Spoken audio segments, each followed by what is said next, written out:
बात पश्चिम बंगाल की कर लेते हैं, जहां AIMIM state president Imran Solanki ने हुमायूं कबीर से अलायंस को लेकर बड़ा बयान दिया है।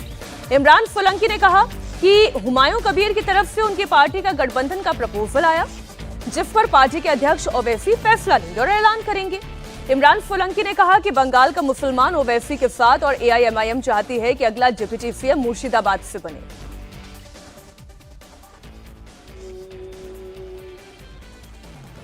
हुमायूं कबीर से गठबंधन की बात जो है, मेरी असद साहब से बात हुई है, हुमायूं कबीर साहब से मेरी बात हुई है। उन्होंने कहा है, उन्होंने प्रपोजल दिया कि वो गठबंधन करना चाहते हैं पार्टी में असद साहब के साथ। तो असद साहब से मैंने बताया है, वो फैसला असदुद्दीन ओवैसी साहब का है। अभी तक ऐसी कोई बात नहीं, गठबंधन हुआ नहीं है।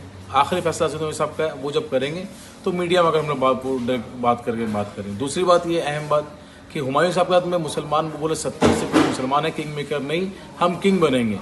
तो ये उनकी पार्टी की बात है, उनकी ज़ाती राय है। हमारा मानना यही है कि बंगाल के मुसलमान असदुद्दीन ओवैसी साहब के साथ हैं और हमारी डिमांड है कि इस बार मुर्शिदाबाद से उप मुख्यमंत्री डिप्टी सीएम मुर्शिदाबाद का बंगाल का बने। अब अगर ये किंग मेकर नहीं किंग बनेंगे तो फिर बंगाल की क्वीन का क्या होगा, ममता बनर्जी की पार्टी का क्या होगा?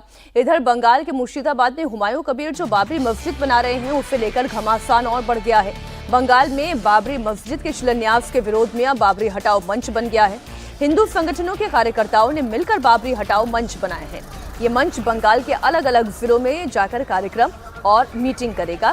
कुछ तस्वीरें हम आपको मुर्शिदाबाद की ही दिखा रहे हैं। अजीत जी, बड़ी टेंशन यही है ममता बनर्जी की कि उनका जो अपना कोर वोट बैंक है मुसलमानों का, वो तो उनसे दूर जा ही रहा है। असदुद्दीन ओवैसी और हुमायूं कबीर मिलकर अलायंस बनाएंगे, किंग बनेंगे, और वहीं दूसरी तरफ हिंदू भी जो है वो भी अब एकजुट हो रहे हैं, वो बीजेपी के साथ जाकर खड़े हो जाएंगे। दो तरफा नुकसान है ममता बनर्जी। अगर ये नहीं होता, अगर बाबरी हटाओ मंच नहीं बनता, तो फिर उस मामले का कोई बड़ा असर नहीं होने जा रहा था। ये बना पूरे प्रदेश के स्तर पर जिस पोलराइजेशन की कोशिश है, वो असली खतरा है ममता बनर्जी के लिए। हम ओवैसी और हुमायूं कबीर से ज़्यादा चुनौती उनके लिए ये मान रहे हैं कि हिंदू वोट कितना ज़्यादा पोलराइज होता है। अभी जो बंगाल का गणित है, उस गणित के हिसाब से 100 में से 60 हिंदू भारतीय जनता पार्टी को वोट देता है। जिस दिन 70 हिंदू वोट देगा, उस दिन भारतीय जनता पार्टी वहां जीतेगी। उसको 10% और पोलराइजेशन की जरूरत है, 10% और हिंदू वोट ले आना है भारतीय जनता पार्टी को। तो बांग्लादेश की घटनाएं जो लगातार हो रही हैं, उन पर लगातार विश्व हिंदू परिषद और भाजपा मुखर है, और ये हुमायूं कबीर ने एक मौका दिया है कि आप हिंदू पोलराइजेशन करें।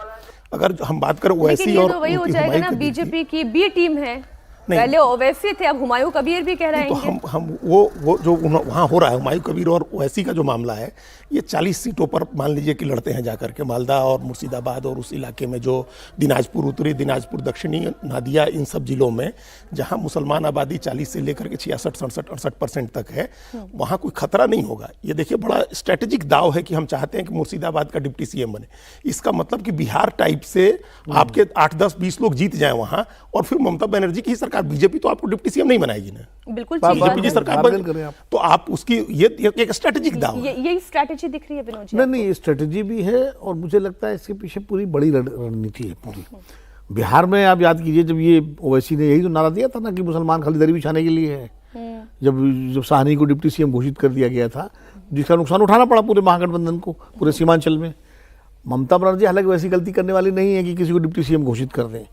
देखिए, 2 प्रयोग हो चुके हैं इस तरह के। अब ये बंगाल का चूंकि पहला प्रयोग है, उत्तर प्रदेश में 2 प्रयोग इस तरह के हो चुके थे, लेकिन वो दोनों सफल नहीं हुए थे, क्योंकि उत्तर प्रदेश में भाजपा कब आई सरकार में? भाजपा तब आई जब राम मंदिर आंदोलन और उसको लेके जबरदस्त पोलराइजेशन हो गया बीजेपी के पक्ष में हिंदुओं का। मुस्लिम वोट के डिवीजन का कभी यहाँ असर नहीं पड़ा। डॉक्टर अयूब ने एक पार्टी बनाई, पीस पार्टी, पूरे चुनाव लड़वाए, लेकिन उनके 4 विधायक जीते, वो भी ऐसे जीते जो अपनी दम पर जीते थे, और बाद में 3 चले गए अलग अलग पार्टियों में, अयूब को छोड़ के। एक मुस्लिम मजलिस बनाई थी उत्तर प्रदेश में डॉक्टर फरीदी ने, उसका भी प्रयोग असफल रहा। अगर जो ये अजीत भाई कह रहे हैं सही बात है, अगर सिर्फ हुमायूं कबीर और ओवैसी चुनाव लड़ते तो उतना असर नहीं होता, लेकिन जो बाबरी हटाओ मोर्चा जो बना है, ये हिंदू पोलराइज जब तक नहीं होगा तब तक बीजेपी का कल्याण नहीं होगा। मुस्लिम डिवीजन इतना इंपॉर्टेंट नहीं है, मुस्लिम डिवीजन थोड़ा बहुत फर्क डाल सकता है, लेकिन मुझे नहीं लगता कि पॉलिटिकली मुस्लिम बहुत डिवाइड होगा बंगाल का। हिंदू पोलराइज कितना हो रहा है ये महत्वपूर्ण है। हिंदू यहाँ से पोलराइज होना शुरू हो रहा है, क्योंकि बांग्लादेश की घटना और ये बाबरी, ये दोनों क्लब करके अगर वो 60% से बढ़ा के 70% या 65% करने में भाजपा कामयाब हो जाती है, तो फिर हो सकता है कि हंग असेंबली हो जाए, हो सकता है सिंगल लार्जेस्ट ममता बनर्जी रहे और तब इनको बार्गेन करने का मौका मिले इन लोगों विनोद को। जी की बात जो कभी कहे ना, यूपी वाला प्रयोग एक बार पिछले चुनाव में वहां हुआ, बंगाल में भी। हाँ, फुरफुरा जब फुरफुरा शरीफ के जो पीरजादा अब्बास सिद्दीकी हैं, उन्होंने इंडियन सेकुलर फ्रंट बनाया और Indian secular front Congress party के साथ मिलकर के चुनाव लड़ी और अपोजिशन का सिर्फ एक ही एमएलए जीता, वो जावेद सिद्दीकी जीते, आईएसएफ से ही जीते, जो फुरफुरा शरीफ के पीरजादा अब्बास सिद्दीकी का था। 40% 40 सीटों पर आप ये जीते या वो जीते, वहीं ये लोग लड़ेंगे, वहीं असर डालेंगे। यहाँ पे अब इस कहानी में ट्विस्ट ये है कि यहाँ पर बाबरी मस्जिद के विरोध में एक मंच खड़ा हो गया जिसमें हिंदू पोलराइज हो रहा है।